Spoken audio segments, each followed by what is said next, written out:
მოგესალმებით, დღეს პარასკევია, 4 საათია და რა თქმა უნდა, ეთერშია ჩემი გადაცემა სილამაზის ალგორითმი, რომელსაც უნდა უსმინოთ რადიო სივრცის FM სიხშირეზე 98 და 5 და კახეთში 102 და 3, ასევე რა თქმა უნდა თვალყური უნდა გვადევნოთ ჩვენ Facebook და YouTube გვერდებზე. დღეისათვის ძალიან პრობლემური თემა მაქვს, ეს არის წონის კორექცია და წონის კლება. და ჩემი უმშვენიერესი, უпростоრეთ წარმოგიდგეთ მოდით ჯერ სტუმრებს, გადაცემაში სტუმრად მყავს ჩემი უმშვენიერესი და უჭკვიანესი სტრატეგიული კომუნიკაციების სპეციალისტი ნინა პერტენავა და კლინიკური კვლევების მრჩეველი, ძალიან პოპულარული ლეო ბეჟანიშვილი. გამარჯობათ. სალამი. დიდი მადლობა, რომ დრო გამონახეთ და მოხვედით სტუმრად. და ეხლა კი მინდა გითხრათ, რომ ჩემი ნინა თვეების წინ იყო ჩემთან სტუმრად და მაშინაც წონის კორექციაზე და კლებაზე გვქონდა საუბარი და აი დღეს ისეთ ფორმაში მოვიდა -10 კილო და ეხლა ძალიან დიდი იმედი მაქვს მომიყვება თუ როგორ გაარღვია ეს ჩაკეტილი წრე და ესე დაიკლო წონაში, მაგრამ ჯერ პირველი შეკითხვა მინდა ჩემ სტუმართან, ლეოსთან, რომლის აი ეს ლეოს პროტოკოლები მესმის უკვე იმდენი ხანია და ძალიან მაინტერესებს თუ ეს რა არის. გამარჯობა ლეო. და ძალიან მინდა ეხლა რომ ჩვენ მაყურებელს და მსმენელს კარგად აუხსნა, ჯერ თუ ვინ ხარ და შენი პროტოკოლები რა არის, რომელიც ესე საოცრად აკლებინებს ხალხს წონაში. მადლობა პირველ რიგში მოწვევისთვის, თემით დაინტერესებისთვის. ჩემი პროფესია არის კლინიკური კვლევების მრჩეველი, როგორც უკვე აღნიშნე. გულისხმობს კომპლექსური სამეცნიერო კვლევების, რომელიც anti-age მიმართულებით ტარდება, უფრო მარტივ ენაზე, ასე ვთქვათ, გასაგებ ენაზე, გადაწერა ადამიანებისთვის, მასისთვის, რომ უფრო გასაგები იყოს და ასევე კავშირების, ასე ვთქვათ, გაბმა სხვადასხვა მეცნიერს შორის და უშუალოდ კვლევებში ჩართვა და მონაწილეობა. აქ იგულისხმება როგორც უშუალო ჩართულობა, ასევე მაგალითად ინვესტიციის მოზიდვა, თემის პოპულარიზაცია და მსგავსი ტიპის აქტივობები. აი ხა ეგეც მითხარი რა არის ეს შენი ესეთი პოპულარული პროტოკოლი? ჩემი პროტოკოლი შეიქმნა ზუსტად აი ესეთი კოლაბორაციით კალიფორნიელ მეცნიერთან ერთად, ესეთი კომპანია არსებობს Human Research-ი, რომელიც მუშაობს დაბერების საწინააღმდეგო თერაპიაზე და მათ დღესდღეობით აქვთ ასე ვთქვათ რეკორდი ყველაზე ხანგრძლივად მცხოვრები ვირთხა, რომელიც დაახლოებით 4.8 წელი ცხოვრობდა და საგრძნობლად აღემატება. დაახლოებით არის ადამიანის შემთხვევაში 123 წლის ეკვივალენტი და ამ თერაპიაზე მიდის მთელი რიგი ამბები, ტესტირებები, FDA-ის სხვადასხვა ეტაპი და ასე შემდეგ. მაგრამ სანამ მსგავსი ტიპის სისტემური თერაპია გვექნება, ამ მეცნიერებთან კოლაბორაციით შეიქმნა ზუსტად ჩემი პროტოკოლი, რომელიც თამამად შეიძლება ითქვას, რომ მსოფლიოში ერთადერთია, რომელიც ორფაზიანი დანამატებისგან შედგება. რითი განსხვავდება ჩვეულებრივი დანამატებისგან ჩემი პროტოკოლი? შედის დაახლოებით 5-27 სხვადასხვა ტიპის დანამატი, მაგრამ მთავარი მოქმედების მექანიზმი დაფუძნებულია მათ სინერგიაზე. ეს დანამატები დღეების განმავლობაში ისე არის გაწერილი და ერთმანეთთან ასე ვთქვათ შეკავშირებული, რომ მოქმედება გააძლიეროს მაქსიმალურად და მივიღოთ კიდევ უფრო ძლიერი შედეგი.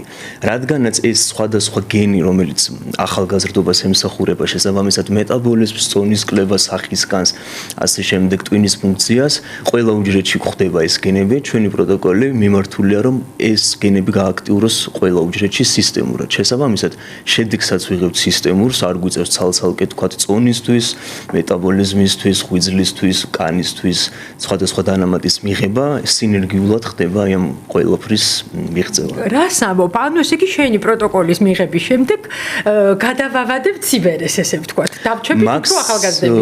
მაქსიმალურად შევანილებთ კი ბატონო და აი მოკვდაობის რისკს, რაც ვთქვათ, ქალების შემთხვევაში მენოპაუზის მერე გაცილებით უფრო იზრდება, ნუ კაცების შემთხვევაშიც რაღაც ასაკის მერე და ყოველ 8 წელიწადში ორმაგდება, აქ იგულისხმება ჩვეულებრივი მოკვდაობის რისკი ნებისმიერი ტიპის შემთხვევისგან. შეიძლება იყოს რაღაცა ინფექცია, იმუნური რეაქცია. ჩვენ მაქსიმალურად ვცდილობთ, რომ აი ეს მოკვდაობის რისკი შევანელოთ და მივაღწიოთ, თქვა დაუშვათ 100 წელს ჩვენი დანამატები. რა თქმა უნდა, ეს ვერ გატეხავს ლიმიტს, რაც არის 122 წელი. დღესდღეობით გინესის რეკორდში რაც შედის, მაგრამ მაქსიმალურად ვეცდებით, რომ შევანელოთ აი ეს ტალღა. ნუ აი მე რა მაგარია. ეხლა უნდა გადავიდეთ ნინასთან და ჩვენ მაყურებელს და მსმენელს ეხლა ნინა მოუყვება ჯერ იმას თუ რატომ მივიდა ლეოსთან და როგორ დაიკლო წონაში და როგორ გამოიყურება ესე ლამაზად. პირველ რიგში რა მინდა თქვა, ვინც რადიოში უსმენს ნათიას, მინდა გადავცე მათ, რომ ნათია არის ულამაზესი და აუცილებლად ერთხელ მაინც უნდა ნახოთ როგორი საოცრებაა და თვითონ რო ხებზე ამბობს ლამაზი. ეხლა ვინც კი გვიყურებს, იქ მინდა ვთქვა, რომ ნათია არის ძალიან სუსტი ახნაგობის და მის ფონზე მე რა თქმა უნდა მიუხედავად ჩემი -10 კილოგრამისა მაინც არ ვიქნები ისეთი ტანწერწეტა, მაგრამ გზა ხო, აბარა, ყველაფერი წინა. თავარია ხო, მივდივარ და კიდე 1-2 ამდენი მოქვს დასატოვებელი უკან, მაგრამ თავარია რომ ის ვიპოვეთ, რაც ასეთ მნიშვნელოვანი იყო. და მე მქონდა ძალიან სერიოზული პრობლემა, ნათი იცი ალბათ, რომ ფარისებრი ჯირკვლის რეზექციის შემდეგ, ოპერაციის შემდეგ უმართავად დამეწყო წონის მატება, ისე რომ ვერაფერს ვერ შველიდი. შიმშილობაც ვცადე, დიეტები ვცადე, მკურნალობა ყველაფერი ვცადე და ვერ ვაჩერებდი ამ წონის მატებას. და ეს უკვე ისეთ სტრესში გადაიზარდა და გარდა იმისა, რომ ვიზუალურად ძალიან მეტყობოდა, აქ იყო ძალიან სერიოზული ჯანმრთელობის პრობლემები უკვე. დამეწყო ინსულინ რეზისტენტობა, ანუ მეტაბოლური სინდრომი და ყოველდღიურად უფრო და უფრო მძიმდებოდა ჩემი მდგომარეობა. და ყველაზე რთული ის არის, რომ როდესაც ამ მანკიერი წრიდან ვერ გამოდიხარ, პრაქტიკულად განწირული ხარ იმისთვის, რომ იბრძოლო, არა იმისთვის, რომ წონა დაიკლო, არამედ მეტი არ მოიმატო. ხო და ძალიან რთული პერიოდი გავიარე.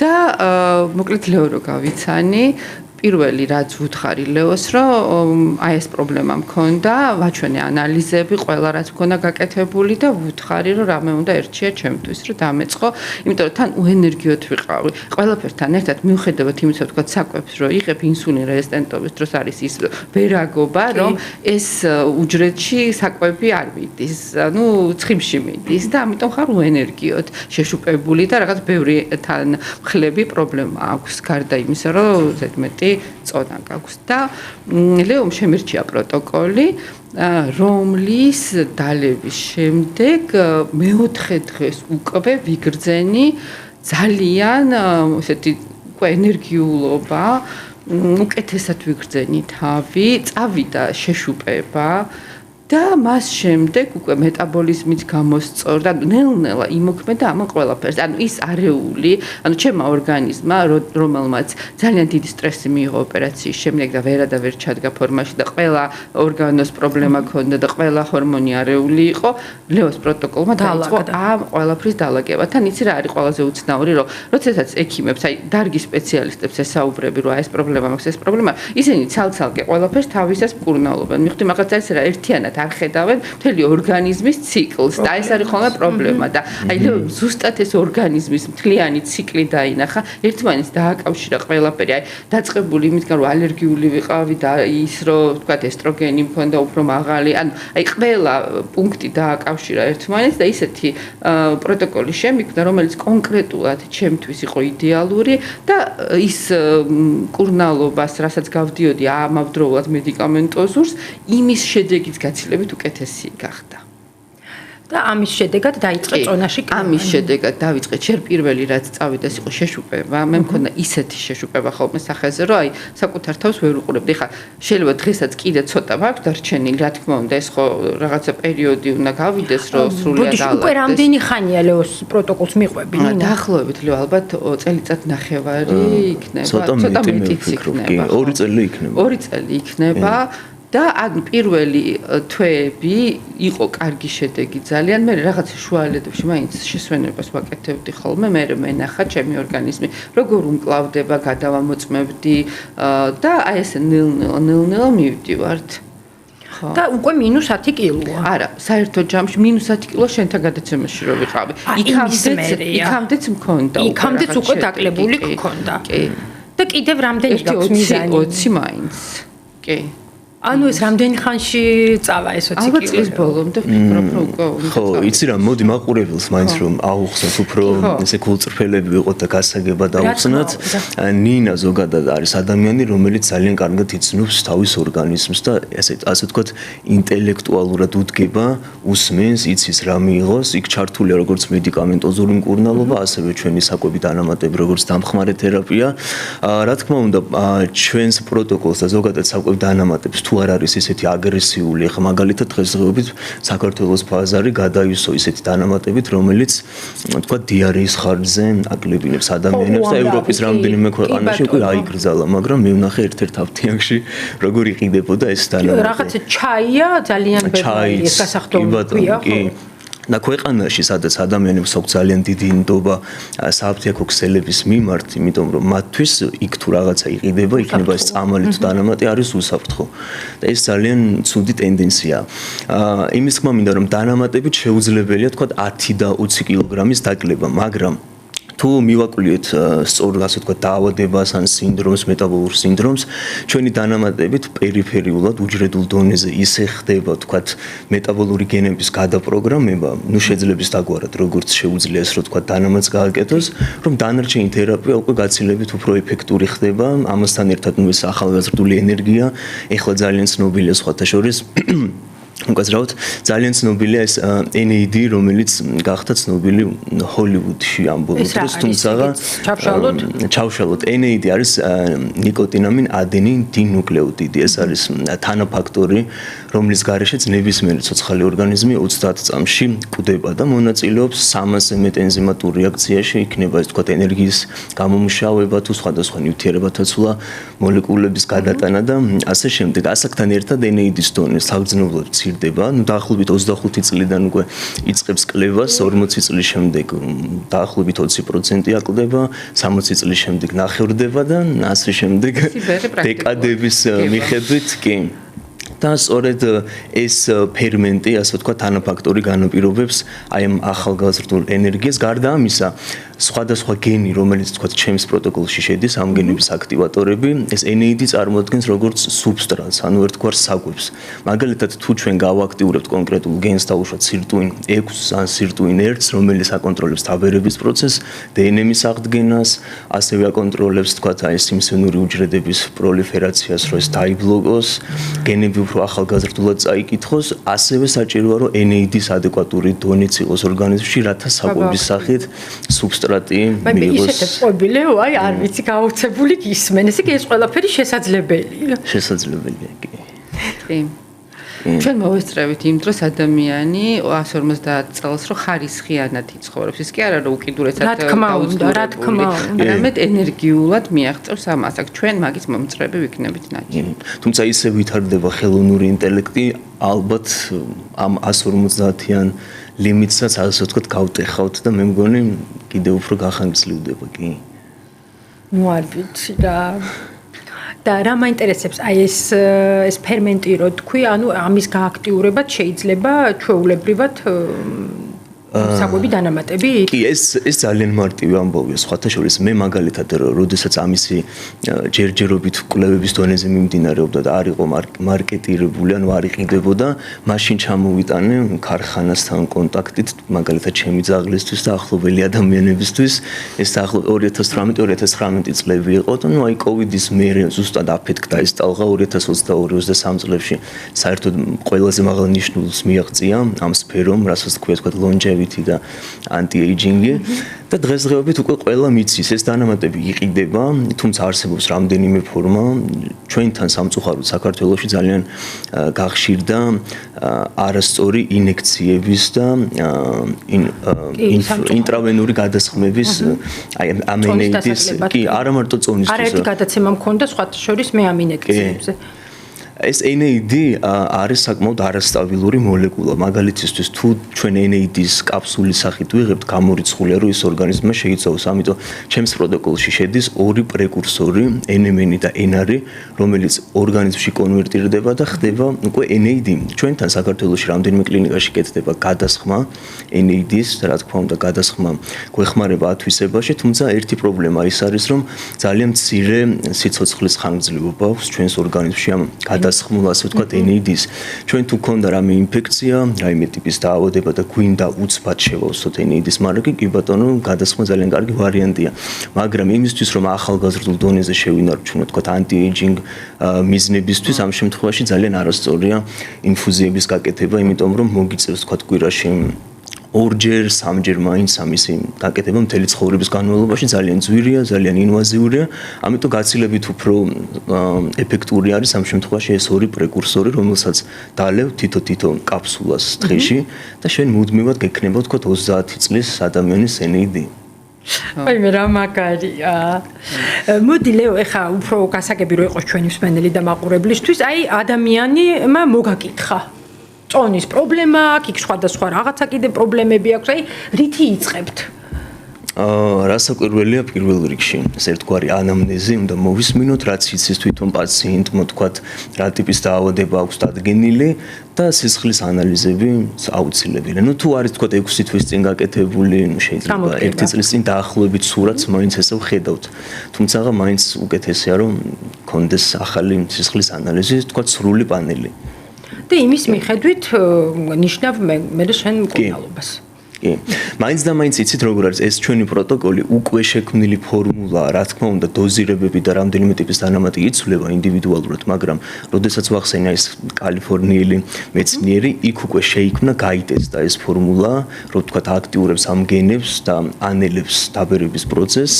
ამიტომ სისხლის ანალიზი უშუალოდ ფორმულის შედგენაში შეიძლება არ დაგვეხმაროს, მაგრამ თუნდაც აი მარტივი მაგალითი რო გითხრათ, შეიძლება ადამიანს ჰქონდეს უბრალოდ რკინის დეფიციტი ან დაბალი ფერიტინი და ჩვენი ესეთი ენერგიის მიმცემი დანამატები არ იყოს ეფექტური, იმიტომ რომ არ არის ორგანიზმში დაუშვათ საკმარისი რკინა რაოდენობით, ან იყოს სისხლში რკინა და თქვათ დეპოში, თქვათ შენახული რკინა, მაგრამ უჯრედებში ეს რკინა არ იყოს ოპტიმალური კონცენტრაციით. ამიტომ აი ესეთი მარტივი რაღაცები რო არ გაგვეპაროს, მაინც კარგია რომ ანალიზები გქონდეს. და აი დაახლოებით რამდენი ხნიანია ეს პროტოკოლი?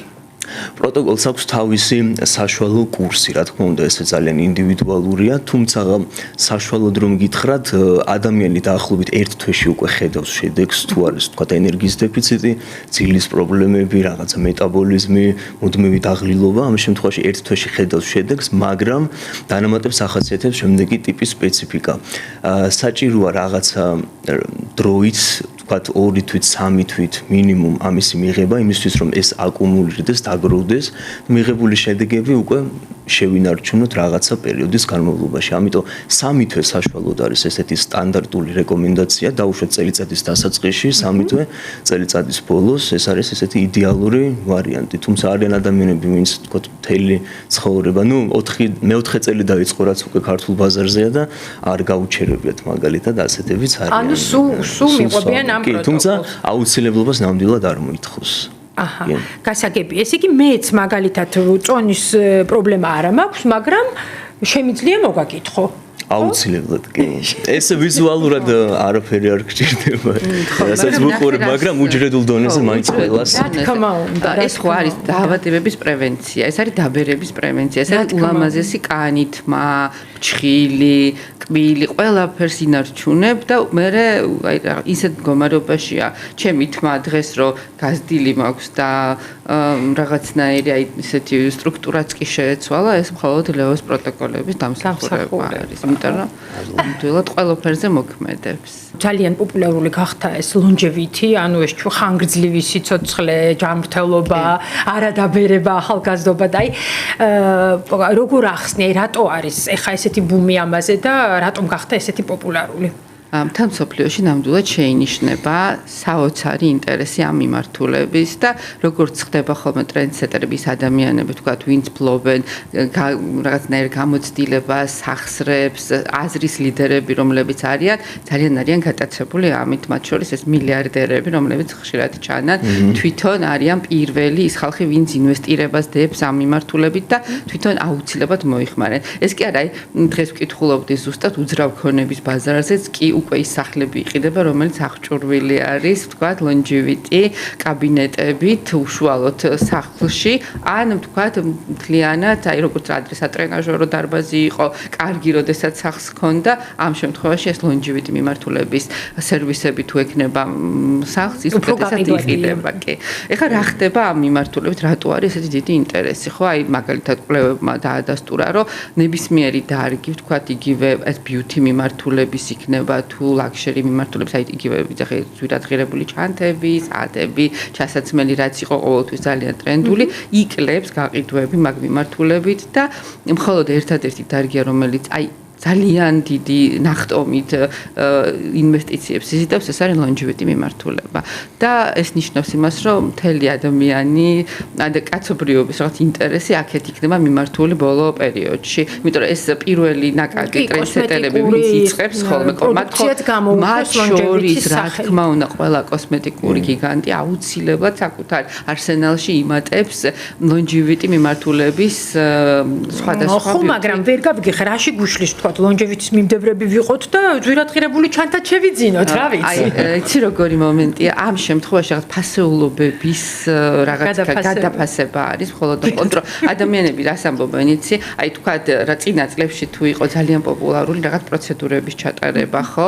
მათ შორის რაღაც მნიშვნელოვანი ცვლილებების სახის, სხეულის, ხო, პლასტიკური ქირურგია დღესდღეობით არის ყველაზე ესეთი ტრენდული, რომ კონდეს იდეალური სახის კანი, მაკიაჟის გარეშე მაგალითად, ლამაზი ჯანსაღი კანი, ეგ არის ახლა ტრენდული და ამით ეჯიბრებიან ერთმანეთს, რომ აი რამდენად უფრო კარგად გამოიყურება ადამიანი, მათ შორის შეიძლება პლასტიკური ქირურგიით მიაღწიოს ამ შედეგს, მაგრამ აი ეს ბუნებრიობა რო კონდეს აუცილებლად შენარჩუნებული. რა თქმა უნდა და არ ეთყობოდეს ეს პლასტიკური ქირურგიის ადრე პირიქით რო ეთყობოდა, ეს უფრო ითვლებოდა რაღაცა, აი ხო გახსოვს ახლა ჩვენ გამოვიარეთ პერიოდი, რომ ადამიანს თუ არ ეთყობოდა, ის არ მოწონდა, ხო, რომ რა აქვს გაკეთებული ყველაფერი, უნდა თვალით შეგებოდა, მიმხვდარიყავი და ეხლა პირიქით, რაც მეწუვლით ადამიანს რო უყურებდა, ვერ ხვდები რა აქვს და რამდენი წლის არის, აი ეგ არის ახლა, ნუ აი ადამიანი თქვა 60 წლის, აი ტრაvoltas გამოჩენას თუ დააკვირდი, ეგ იყო ყველაზე ესეთი მოვლენა, ნუ ალბათ დემი მურს ყველა აკვირდება და აი ზუსტად ამითი ეჯიბრებიან ერთმანეთს, რომ რაც უფრო კარგად გამოიყურებენ, რაც უფრო ჯანმრთელად გამოიყურებენ, ახალგაზრდულად და ეს ინდუსტრია მხოლოდ და მხოლოდ გაიზრდება.